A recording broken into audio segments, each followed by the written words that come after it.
led you to be on the Richland County School Board, Commissioner?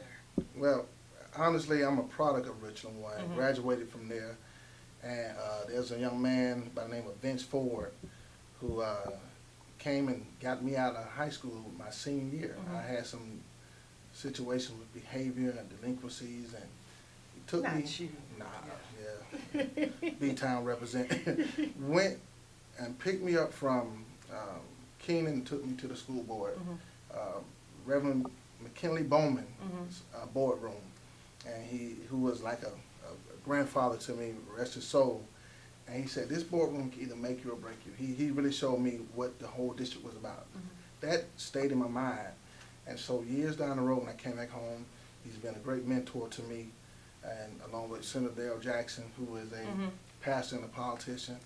And I started looking at myself being created in that same mold, because those two guys have always shaped my life, along with my father. And so one day I was studying the Bible, Proverbs 11:11, and it said, when the wicked occupy the seat of government, the people perish. They do. But when the righteous occupy the seat of government, the people flourish. Mhm. And that was my call. That was my call to me from the Lord speaking to me to say, Aaron, yeah, go serve the kids of Richland One.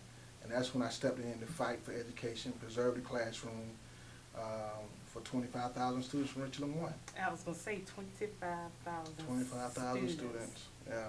And so that's what I stepped into politics. And a lot of people said, why is a pastor going into politics? I said, well, Moses was a politician and a pastor. I said, Jesus carried the law and spoke the law. I said, so why not a pastor? And even Reverend Goff, who is the presiding elder and the pastor down at Emmanuel AME, when he was pastor with V.B. Reed, he said, every boardroom needs a bishop. It does. And so I stepped into politics. Has it always been good? Not necessarily. It's a game of politics. It can be messy. You have to fight. You have internal politics. You have external politics. And so I'm willing to take on that territory. I'm willing to address the needs of the people, serve the people, because that's who I am. I'm a chief servant. I'm a public servant. And so as I fight for issues and help, put people's best interests in front of me, hopefully it help me serve at a higher capacity in the near future. Okay, so I've already spoken. Have you ever thought about being governor? I don't know, man.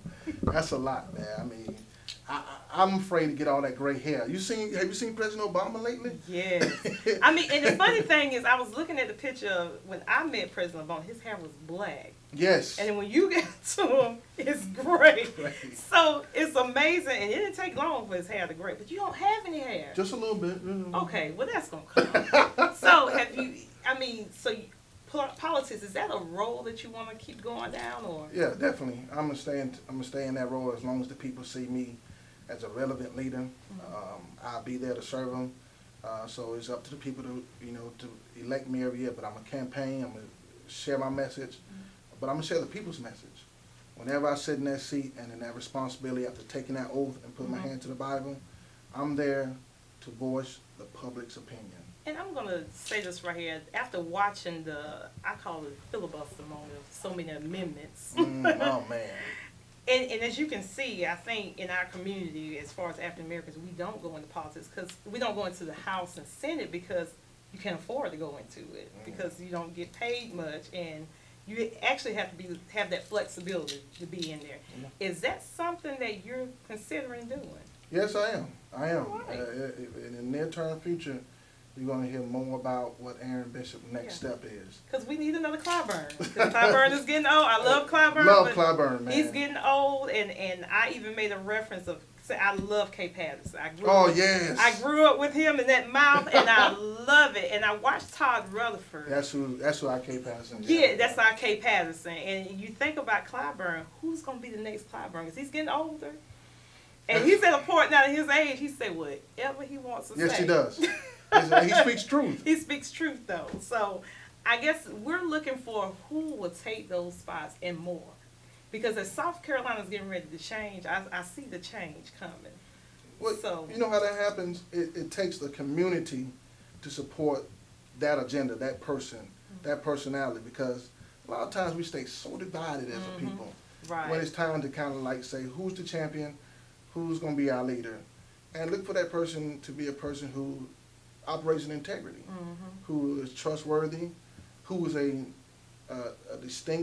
distinctive leader. And I don't know if it's me, I don't know who it is, but I'm willing to rise in a level of leadership wherever there's a need to be fulfilled. And so as I look at people like Jenny Horn, who spoke the heart of the matter. She did. I mean, Jenny Horn, Representative Joe Neal, Todd Rutherford, all those people spoke to the truth of the matter in the face of opposition, in the face of ignorance, in the face of nonsense, so we can get something that was meaningful. Right. And that's what my life is about. I'm not up for the messiness. I'm not up for all the ratchetness. I'm trying to get results. And that's what Aaron Bishop, that's what you do. And that's a good way to end the politic part. The thing is, you want results. Results. You don't want to do it as, oh, this is my friend. You want results. And I will say, Aaron, you provide results. So, here on the Daisy Max in the city. In the city. In the city, and